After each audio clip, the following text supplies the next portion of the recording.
할렐루야, 좋은 아침입니다. 오늘은 7월 23일 목요일 아침입니다. 오늘 함께 보실 하나님의 말씀 우리 먼저 함께 봉독하시겠습니다. 로마서 2장 우리 1절부터 11절까지 말씀입니다. 그러므로 남을 판단하는 사람아, 누구를 막론하고 내가 핑계하지 못할 것은 남을 판단하는 것으로 내가 너를 정죄함이니 판단하는 내가 같은 일을 행함이니라. 이런 일을 행하는 자에게 하나님의 심판이 진리대로 되는 줄 우리가 아노라. 이런 일을 행하는 자를 판단하고도 같은 일을 행하는 사람아, 내가 하나님의 심판을 피할 줄로 생각하느냐? 혹 내가 하나님의 인자하심이 너를 인도하여 회개하게 하심을 알지 못하여 그의 인자하심과 용납하심과 길이 참으심이 풍성함을 멸시하느냐? 다만 내 고집과 회개하지 아니한 마음을 따라 진노의 날 곧 하나님의 의로우신 심판이 나타나는 그날에 임할 진노를 내게 쌓는도다. 하나님께서 각 사람에게 그 행한 대로 보응하시되 참고 선을 행하여 영광과 존귀와 썩지 아니함을 구하는 자에게는 영생으로 하시고, 오직 당을 지어 진리를 따르지 아니하고 불의를 따르는 자에게는 진노와 분노로 하시리라. 악을 행하는 각 사람의 영에는 환난과 곤고가 있으리니 먼저는 유대인에게요 그리고 헬라인에게며, 선을 행하는 각 사람에게는 영광과 존귀와 평강이 있으리니 먼저는 유대인에게요 그리고 헬라인에게라. 이는 하나님께서 외모로 사람을 취하지 아니하심이라. 아멘, 아멘.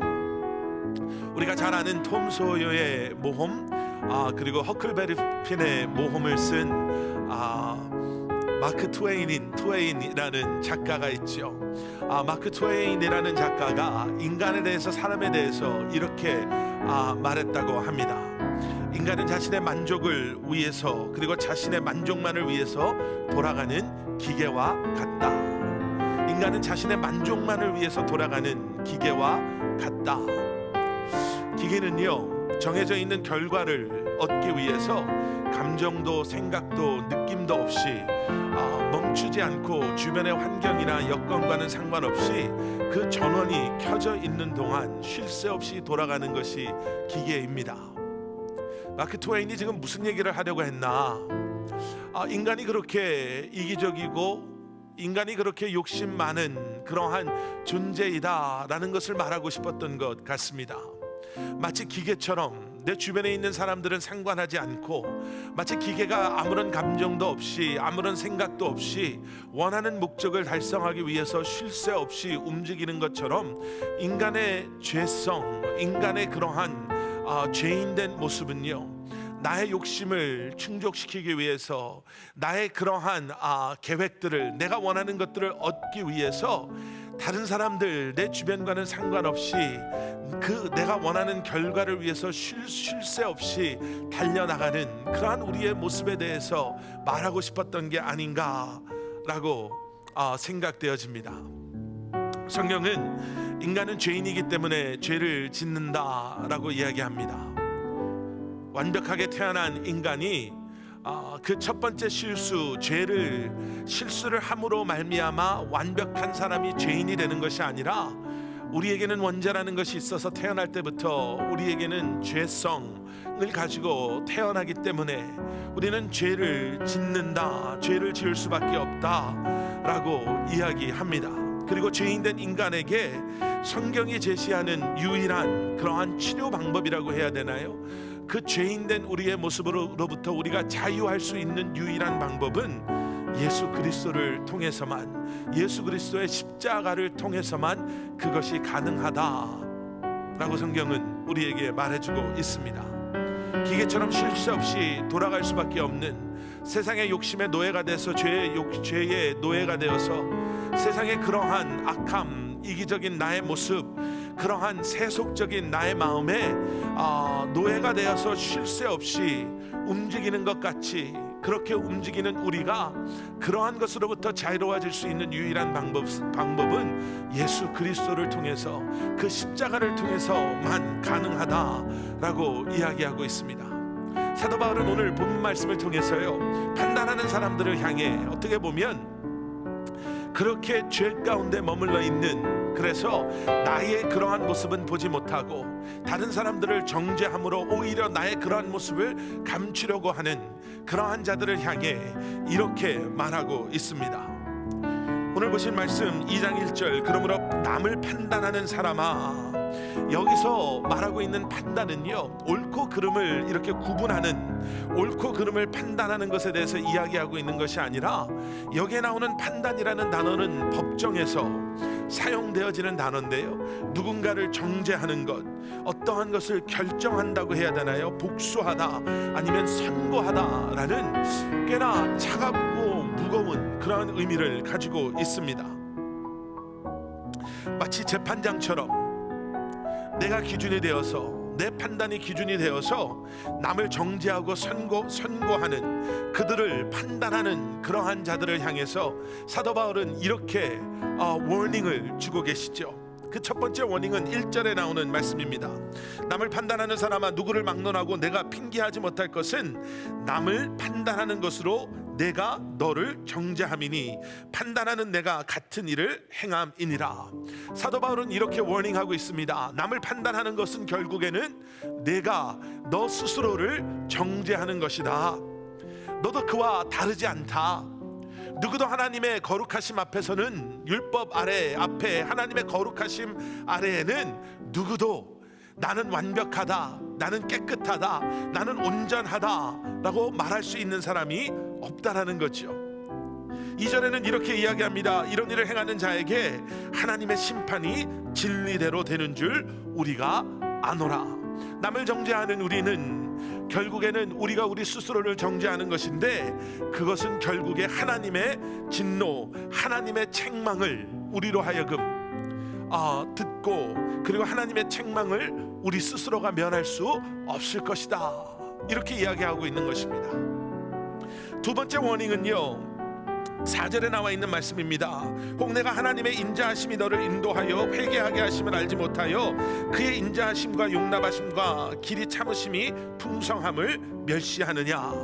남을 정죄하는 것은 결국에는 어떤 것을 하는 것인가? 하나님의 인자하심, 하나님의 용납하심, 하나님의 오래 참으심, 그러한 것들을 너가 멸시하는 것이다. 우리 하나님은 오래 참으시는 하나님이시고 자비와 긍휼하심으로 우리를 용서하시기를 원하시는 하나님이신데, 그러한 하나님, 오래 참으시고 인자하신 하나님을 멸시하는 행동이, 우리 스스로 재판장이 되어서 다른 사람들의 죄, 그 사람들의 연약함을 정죄하고 그러한 사람들을 괴롭게 하는 것, 그래서요, 그 뒤를 보면 결국에는 그러한 우리의 행동이 하나님의 진노를 우리 머리에 쌓는 것이다 라고 사도 바울이 이야기하고 있습니다. 그리고 마지막 세 번째는요, 9절에서 봤던 말씀입니다. 악을 행하는 각 사람의 영에는 환난과 곤고가 있으리니. 결국 이것이 우리의 삶의 환난과 곤고를 가져다 온다는 거죠. 남을 정죄하는 것, 남을 판단하는 것, 교만함 가운데 내가 다른 사람들보다 우월하다라는 그러한 생각 속에 나도 모르는 사이에 내가 내 스스로를 정죄하고 하나님의 진노를 내 머리 위에 쌓고 하나님의 인내하심, 오래 참으심, 하나님의 사랑을 멸시하고 내가 마치 재판관이 된 것처럼, 아니요, 오히려 내가 마치 하나님인 것처럼 다른 사람들을 정죄하고 무시하고 그들을 멸시하는 우리의 삶이 결코 평탄하지 않을 것이다 라고 사도 바울은 우리에게 워닝을 주고 있습니다. 우리의 삶은 여러 만남과 관계로 이루어져 있습니다. 교회 안에서뿐만 아니라 교회 밖에서도 우리의 이 땅에서의 삶은 여러 만남을 통해서 어떻게 보면 만들어져 가고 있다라고 해도 과언은 아닐 것입니다. 가장 중요한 우리와 하나님과의 관계, 우리와 사랑하는 우리 가족들과의 관계, 사랑하는 지체들과 또 이 땅의 사람들과의 관계 속에서 과연 우리는 어떠한 마음으로 살아가고 있습니까? 하나님의 사랑을 기억하며 하나님의 자비하심, 긍휼하심, 오래 참으심을 기억하며 과연 우리도 그러한 삶을 살아가고 있습니까? 오늘은 참 어려운 숙제 하나 내드리겠습니다. 여러분, 오늘 말씀을 묵상하시고 기도하시면서요, 여러분 혹시 우리의 연약함으로 말미암아 상처를 주거나 아니면 우리의 연약함으로 말미암아, 때로는 그게 우리의 연약함이 아닐 수도 있지요. 하지만 오늘 이 새벽, 오늘 이 아침 말씀을 통해 여러분들에게 허락하시는 주님의 은혜로, 도우심으로 여러분 한번 그분들에게 문자라도 전화 한 통이라도 주님 주시는 마음으로 한번 써보시고 그분들과 대화 나눠보시고 통화해 보시면 어떨까요?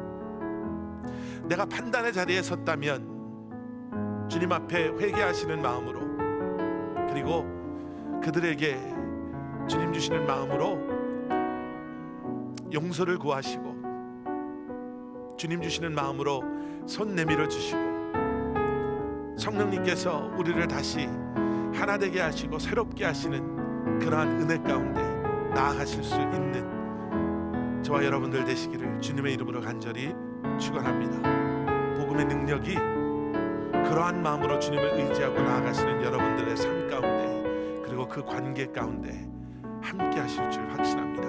함께 기도하시겠습니다. 사랑의 아버지 하나님, 우리의 죄를 주님 앞에 고백하고 회개합니다. 너 판단하는 자들아 라는 사도 바울의 외침 가운데 우리가 있음을 이 시간 고백합니다. 내가 가지고 있는 지식, 내가 가지고 있는 경험, 내가 가지고 있는 그러한 자존심, 교만한 마음 때문에 우리도 알게 모르게 많은 사람들을 힘들게 하고 아프게 하는, 어쩌면 우리가 판단하는 그 사람들임을 이 시간 고백합니다. 하나님, 이 시간 우리의 모든 것을 주님 앞에 내려놓습니다. 우리를 긍휼히 여겨주시고 우리를 용서하여 주셔서 믿음의 진정한 용기가 무엇인지를 알게 하시고 주님께서 원하시는 그러한 우리의 모습이 어떠한가 다시 한번 알게 하셔서 차가운 기계가